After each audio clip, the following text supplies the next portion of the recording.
On this episode of AV Week, we talk Dish's new voice remote, hacking Alexa, and we bid a fond farewell to the VCR.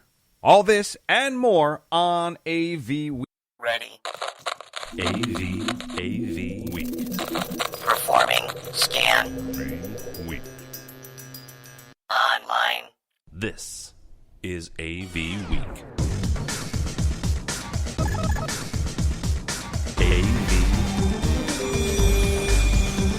AV Week.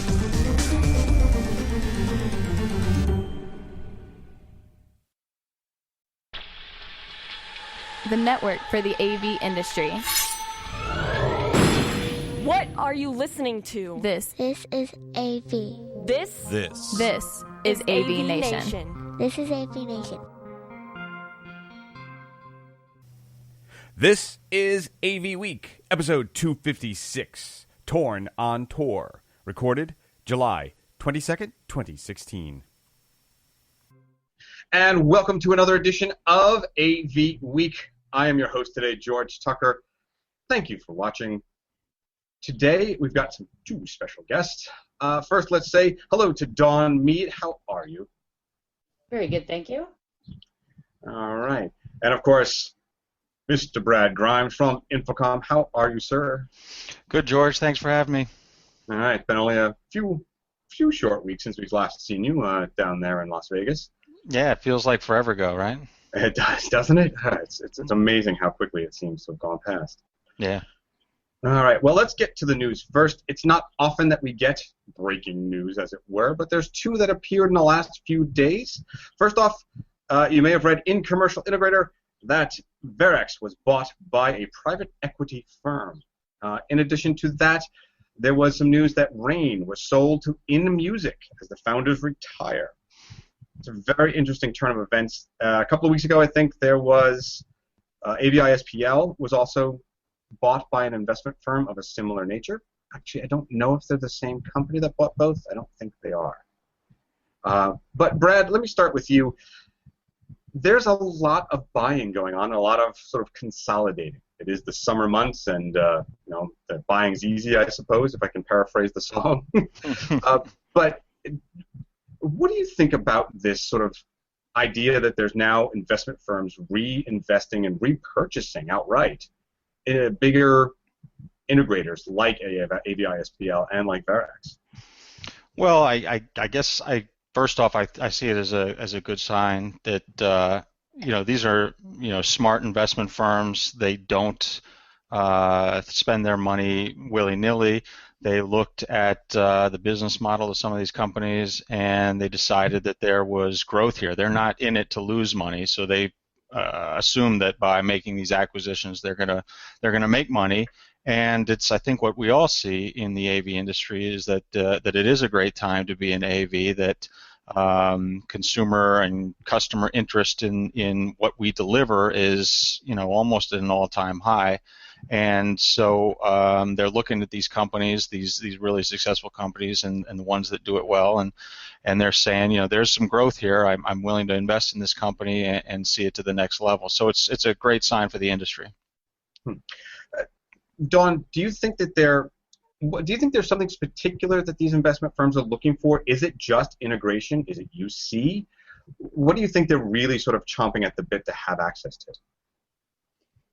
Well, I actually think it's sort of a validation for our industry. We finally put on our big boy pants, so to speak. For years I've said we're the biggest industry in the world that nobody knows or understands or knows anything about because we've kind of flown under the radar for so long.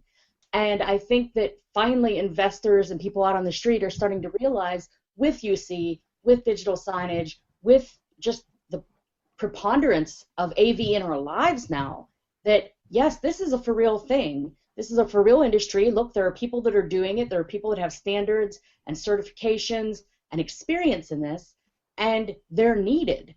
And so that they're seeing that we're a for real thing, and they're going to some of these bigger firms and smaller firms and buying them because they want to be part of that. I have some friends here in the DC area that are kind of pessimistic and have said, now that we're post-convergence, We're getting folded into IT, and more IT companies are doing what integrators do, and we're going to be obsolete in a couple years, so they don't recommend people go into AV.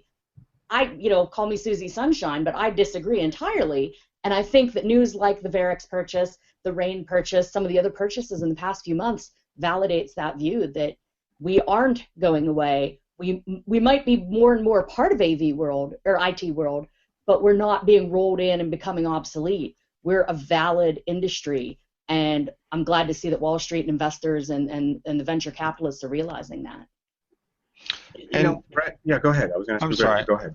I mean, one of the other good things about this, I mean, an investment group, like I said, isn't buying an AV firm or any other firm unless they think they can make money doing it.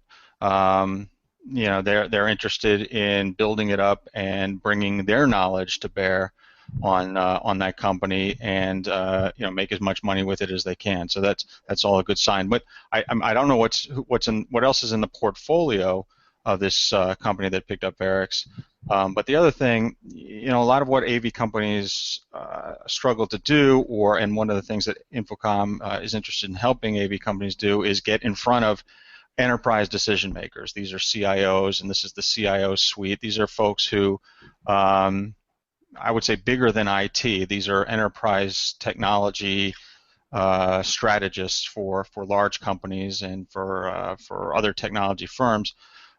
Depending on what else is in a portfolio, this is a way of getting AV integration firms in front of enterprise decision makers. So if I've got a portfolio of companies and one of them is an AV company, one of them is an IT company, one of them is this, one of them is that, I'm introducing these folks. I'm cross-pollinating the capabilities in my portfolio, and that's a great way for AV as a category to get in front of enterprise decision makers. Interesting. So a couple of years ago, maybe even 10 years ago, a lot of the manufacturers started to broach into each other's realm, right? It got to the point where just being partners wasn't enough. To gain those profits and to gain market share, you needed to actually reproduce items that were similar to what your partners were making. It seems to me that almost seems to be what's happening in the integration side, except it's bigger firms buying smaller firms to make that happen. Do you think that's an apt metaphor, I guess, for it, Brad? Well, a lot of this is just what market maturity is about. I mean, manufacturers that develop products that other manufacturers make or that aren't in their sweet spot necessarily are basically manufacturers who have been successful and continue to need to grow. I mean, if you're a manufacturer or an AV integrator, whatever you are, if you're not looking for ways of growing your business, then you're sitting still, and that's not what anybody wants to do. That's just not what people who are in business want to do, is sit still. So that's a reason for that. Whether they do it by acquisition or other means, that's up to the executive leadership of these companies to decide what the best way of doing it is. But really, all this is a sign of a healthy industry that continues to grow, and they grow in a bunch of different ways. Dawn, I'm going to bring it back to you for a moment because there's a question here. Brad says, it grows the business. It is, puts them out in front of the decision makers. But do you think there's anything that might limit innovation in that? I mean, we've got a group that says this is the way to make a profit, build it like this. Or am I just sort of being paranoid about it? I don't think it would necessarily limit innovation. I think it might open doors to more innovation. Looking, within our industry, we've had similar purchases and consolidations in the past few years. Most notably when Harman purchased AMX and SVSI and a few other guys. And if you went to their booth at Infocom this year, the innovation and the way that they were tying these separate companies and separate entities together to make holistic solutions for end users, I think it's opened the doors to more innovation rather than limiting it. And I think that can only grow by expanding into, the venture capitalists who may be working with structured cabling, who may be working with IT, who may be working with who knows what industries. And if I could jump back to your last point, George, I have to say, not to disagree with Brad or anything, but as you guys know, Harry's currently looking for a new position.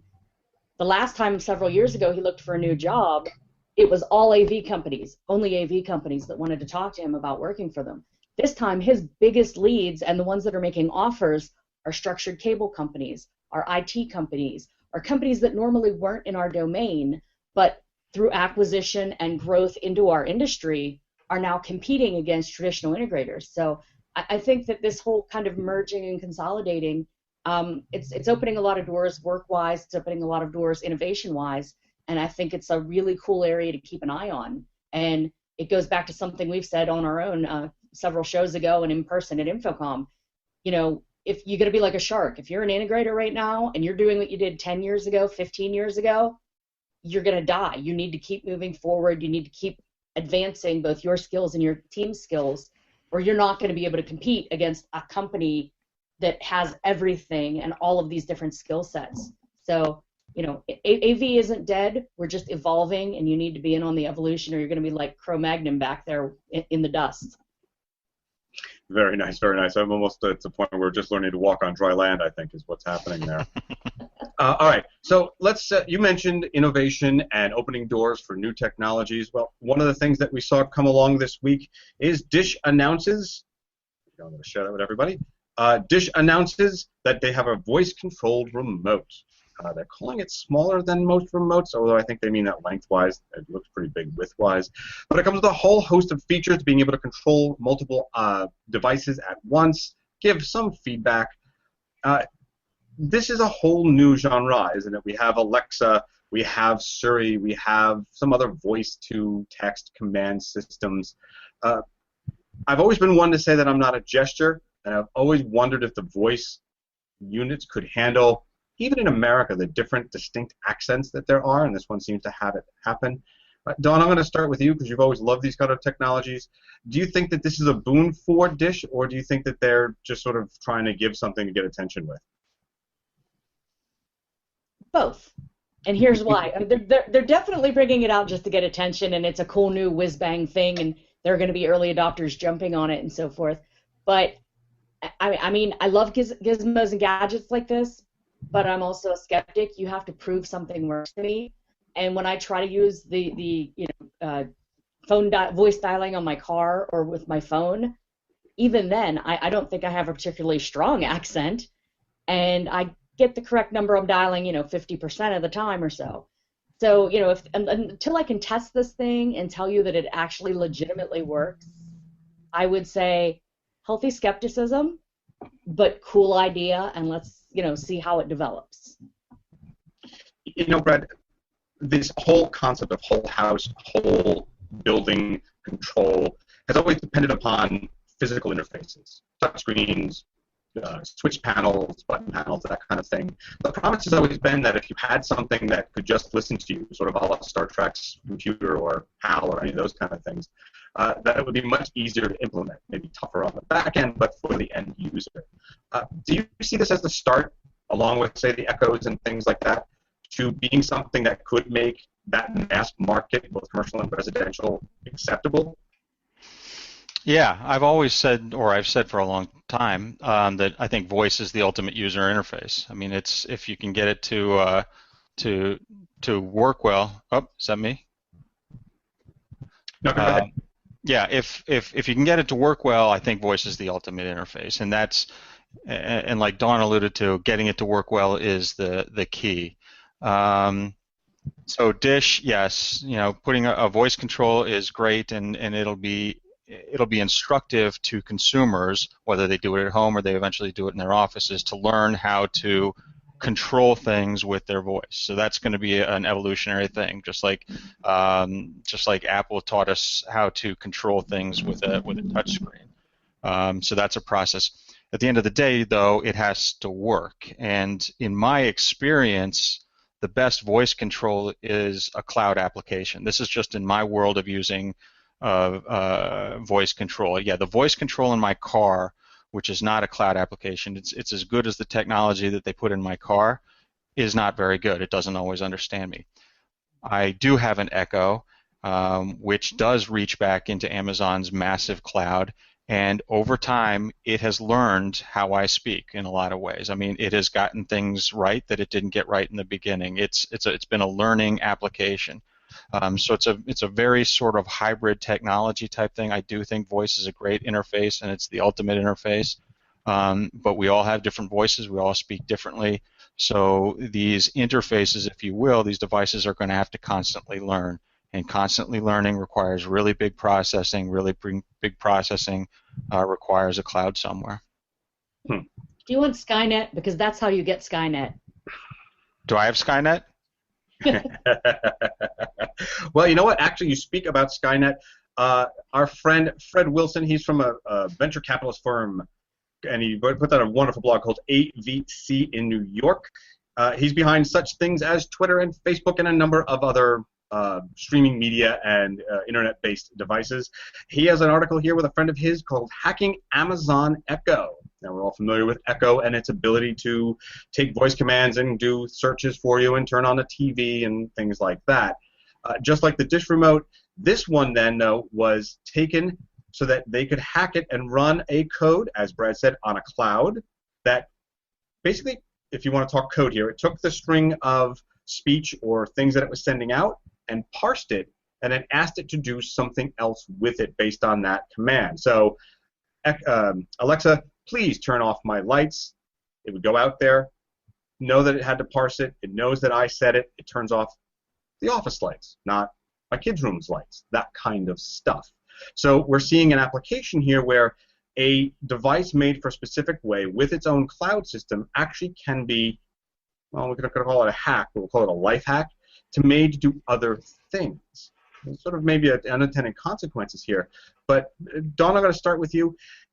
This brings up a whole host of neat things you can do. Now the idea of off-the-shelf device being limited and only the pros can do it with these kind of boxes, while this is difficult, you can do it now. This is a proof of concept, no? Yeah, I think so. This is where I get into a kind of an internal conflict, because the geek in me is like, this is the coolest thing ever, and I can't wait to do this, and I can't wait to play with this and try this. And there's another part of me going, oh, this can only end in tears. Yeah, because like you said, there's laws of unintended consequences, and I mean, once we start playing with these things, who knows what all people can hack and be malicious with. But at the same time, there's so much opportunity, and you know, as much opportunity as there is for dystopia, there is for utopia. And so I think it'll be fun to watch and hopefully steer, you know, our industry and some related industries to get us towards the utopia as opposed to the dystopia, with smart devices and things running our lives and being able to think independently and, you know. We have watched too many sci-fi films from the 60s. I don't know. Well, Brett, we'll get to the dystopian part of it in just a moment. But let's chat about the idea that this could be actually inclusive and increase who we have as participants in our AV integration marketplace. Could you see this being something that's also part of every install house, but also maybe a tertiary development house that could do things like this for you? Well, I've got lots of thoughts on this. So basically, these guys hacked an Echo so that they could use it as a front end for their Sonos system, and you know, we know that Sonos is a nice whole home wireless audio system. So I got a bunch of things. First of all, it's great that it can be done. It doesn't surprise me that it could be done. And smart people like these guys are the types of people you want in your AV company, so that, you know, something like this, you know, you can come up with a solution like this. The second thing is there has to be, you know, I don't want to get alarmist about the word hack. I mean, we'll talk about hacking, and hacking is a security thing at some point here. But you know, so I can use Alexa to control my Sonos system. That sounds like an application. That, you know, there needs to be a need for it. You know, you can go and you can interface a lot of things, and you can use IT technologies to create new controls and things like that. At the end of the day, first of all, you need to have the people on staff who can do that and are creative and really good with this stuff. Second, people need to want to do it. I mean, this will just peter out and fall by the wayside if nobody wants to use their Alexa devices or other devices to interface with certain systems. And if they really do, you know what's going to happen is that Amazon's going to build a Sonos interface into Alexa eventually anyway, and you're going to be able to control more things. There are a lot of things that Alexa can control. I have her in the house, and I don't control, a sliver of the things that she could control. But the fact that this can happen is a nod to the technology itself and the kind of networking expertise that people have, and you want to bring those folks into your companies so that you can come up with solutions like this if there's a market for them. Don, Brad mentions that that they can do it, but they might try to build it into their own systems, or even try to prevent you from executing that code externally somehow. This is something that's similar to when Xbox first came out with the little interactive sensor module that they had, right? And people hacked that thing to make 3D spatial camera systems and recognition systems. And at first they blocked it, and then they realized, oh, there's a lot going on here that could really increase the usage of maybe not Xbox, but that device itself as well. Do you see that would be a real sort of do you think that Amazon's going to go, nope, you can't do that, don't be third party, and ignore the sort of rush of development that they could gain from that? Or do you think they're going to be more open-minded based on the examples they've seen with Xbox? Oh, gosh. I mean, I can't know the minds of Amazon and their staff. I would think if they were smart, they would embrace it and open the doors to that innovation and to that excitement, because, at the end of the day, you're going to sell more of your Alexas, you're going to sell more of your devices if you give people the opportunity to use them for more than one purpose. And there's a lot of cool things that have come out of not just hacking Xbox, but there's all kinds of little devices. I don't even know if you guys remember those Q Cats that Radio Shack gave away like 15 years ago, the little barcode readers. They could only be used to scan their catalogs, or it was some ridiculous promo. And those things got hacked, and I mean the promo didn't last long, but they have all these devices laying around. They're cracked, and I mean people use them. I have one that I've used for like managing our library of videos and books and things. You just scan the barcode, it matches it up with the Amazon bookstore, and enters all the information into your database and keeps track of what you have and what you don't have and what editions and stuff.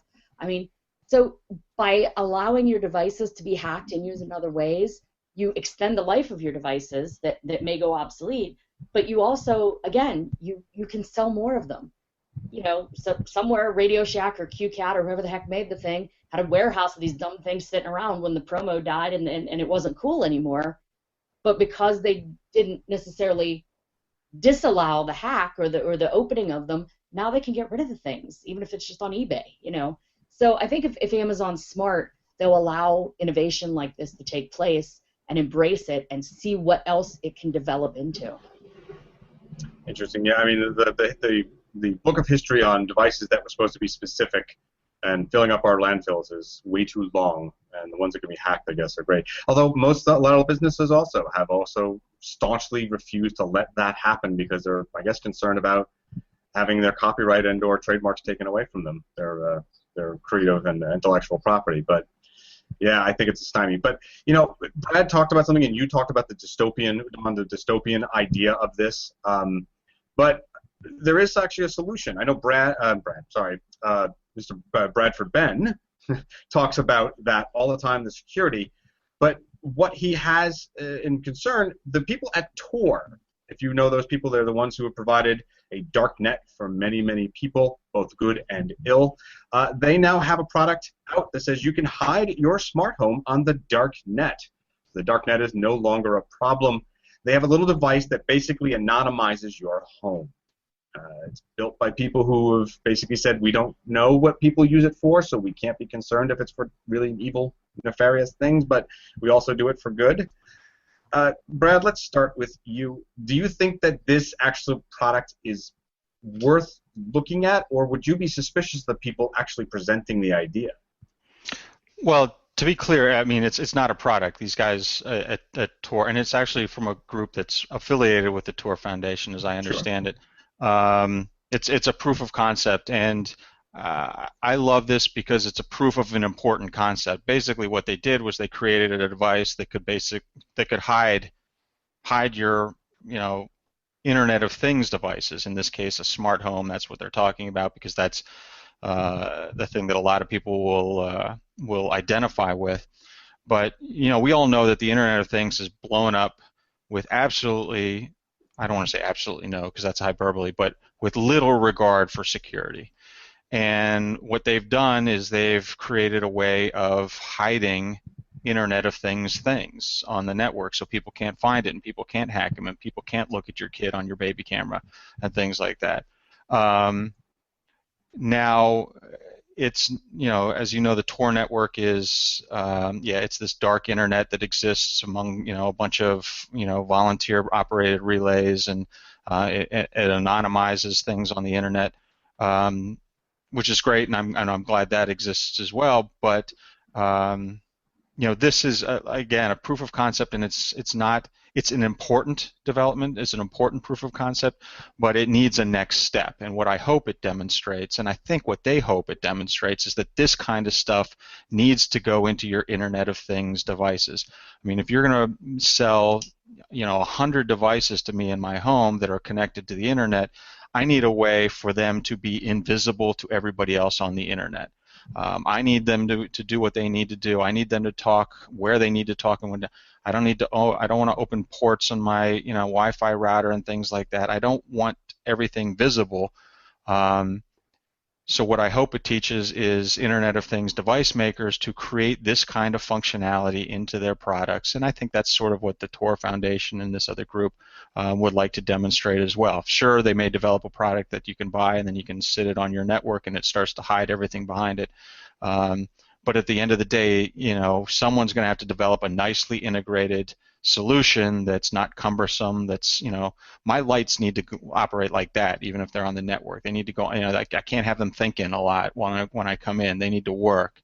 And so this needs to work really well too, and be effectively integrated. And what I hope is people take this concept and do this for Internet of Things devices in the home and in the enterprise. Yeah, let me ask you that. You say that you would hope that the integrator or the manufacturers would put something like this in. Is this not? You were saying that it differs from, say, doing IP mapping or doing a network address translated system, right? Which is basically referring it from one class of IP to another. Mm-hmm. If we standardize on something like that, isn't it more hackable that they will eventually get there? I mean, we've sort of got an arms race going on here, and eventually it becomes moot anyway. No. Well, I don't understand it well enough to understand. I mean, people have been talking about being able to hack Tor for forever too, and so far it's questionable whether they've been able to.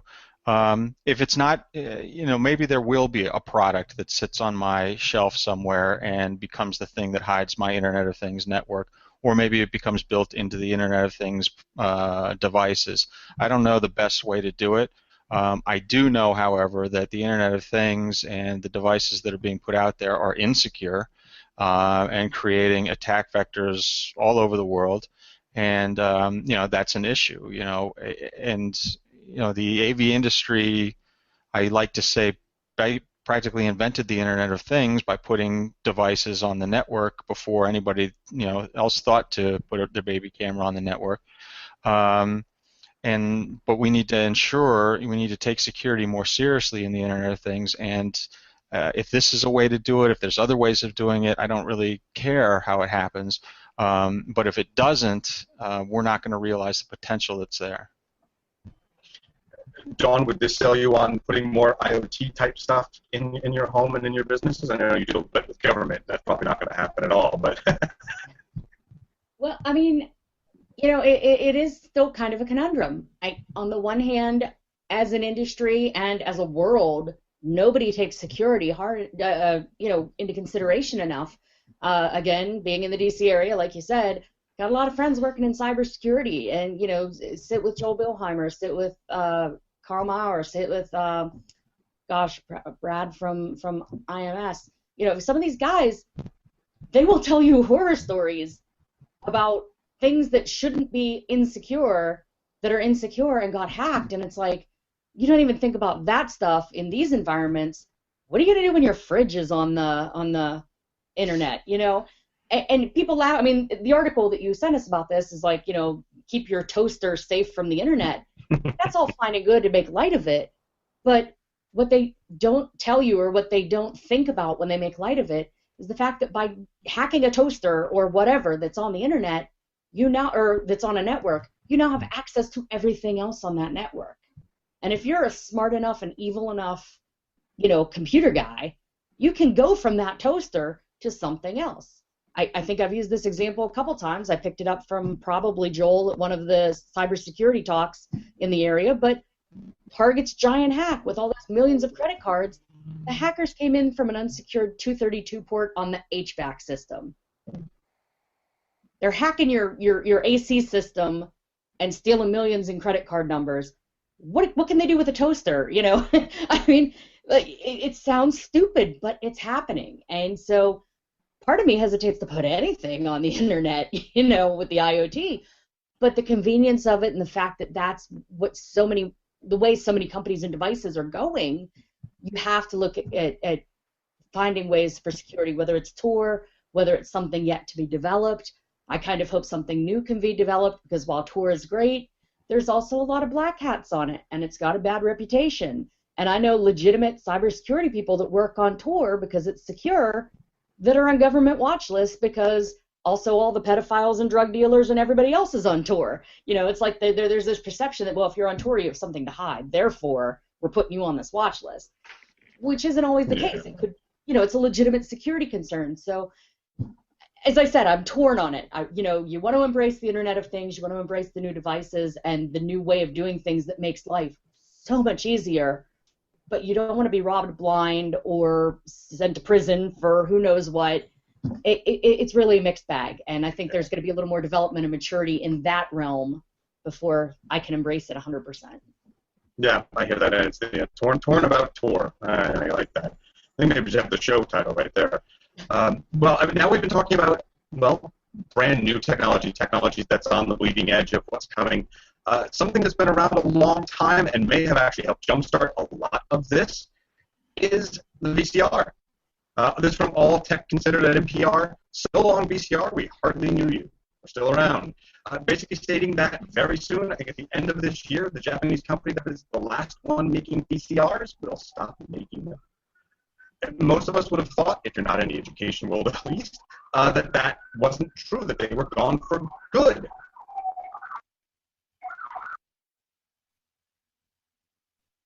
It's the disadvantage of doing this from home. I'll have to edit that out.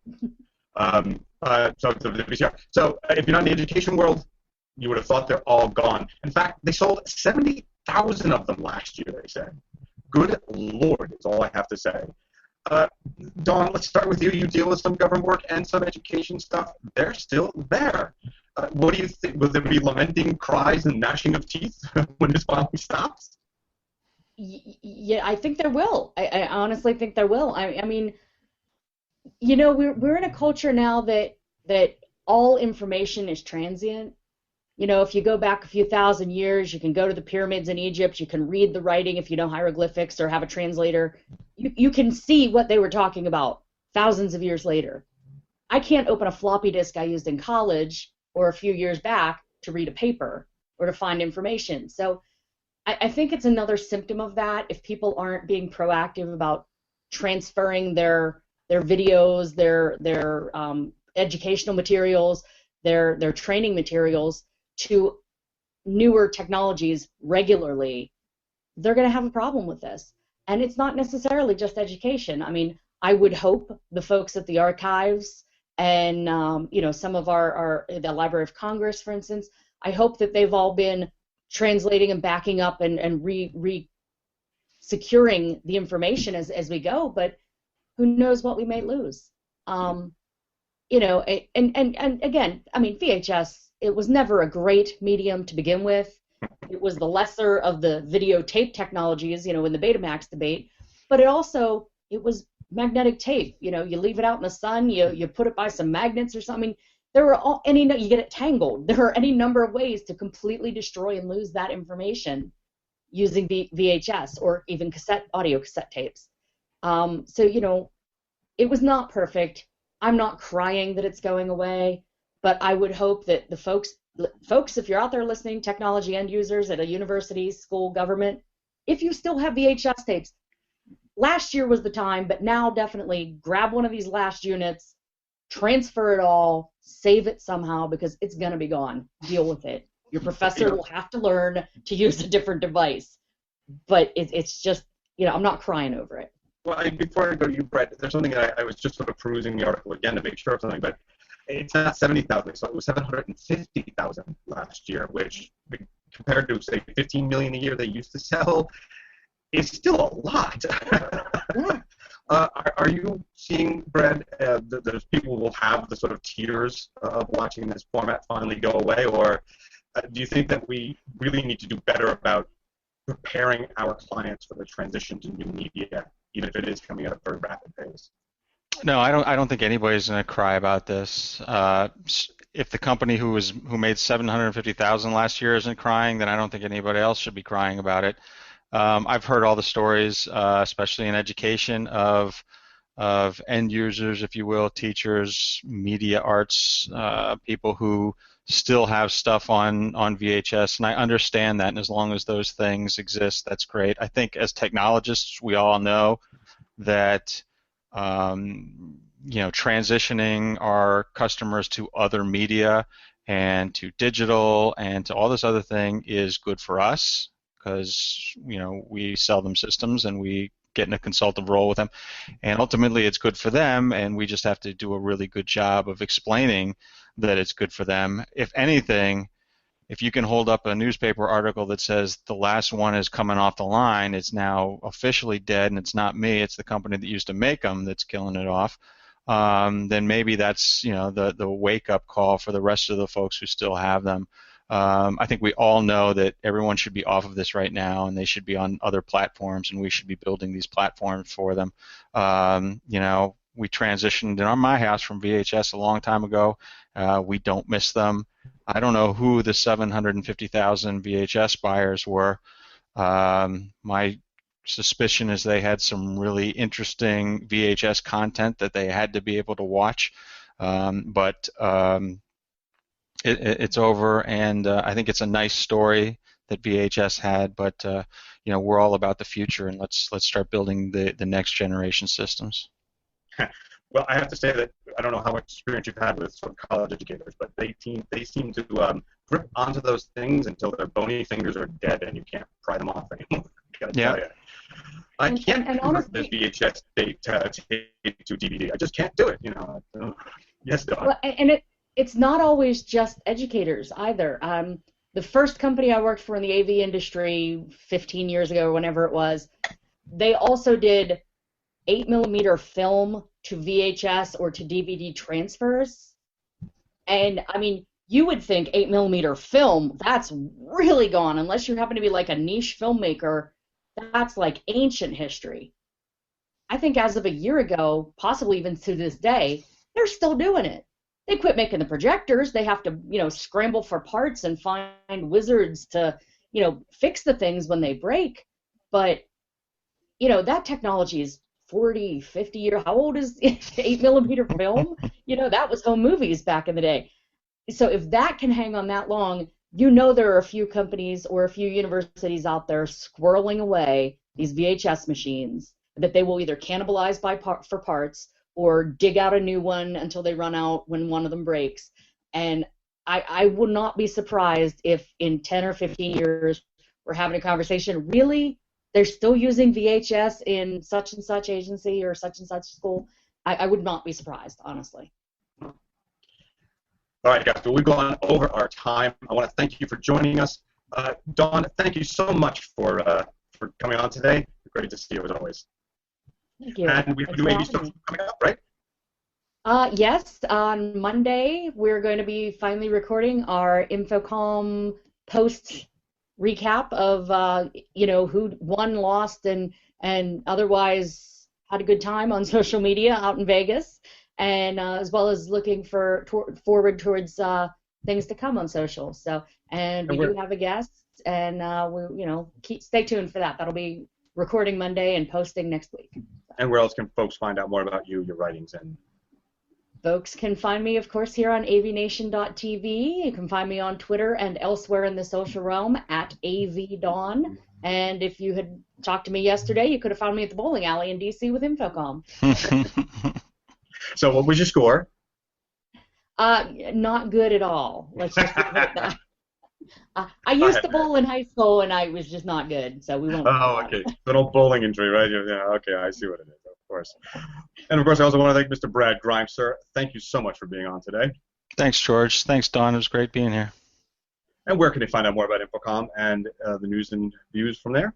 Oh, my goodness. Everywhere. I obviously follow Infocom on Twitter at Infocom. Go by infocom.org to figure out where we're going to be next. As Dawn alluded to, we were at Lucky Strike in D.C. Last night. We're at Infocom on campus in Boston on August 2nd. What else we got? We have IoT Insights in New York City on September 8th. So we're really busting into our East Coast swing here in the late summer, early fall. So we look forward to seeing everybody.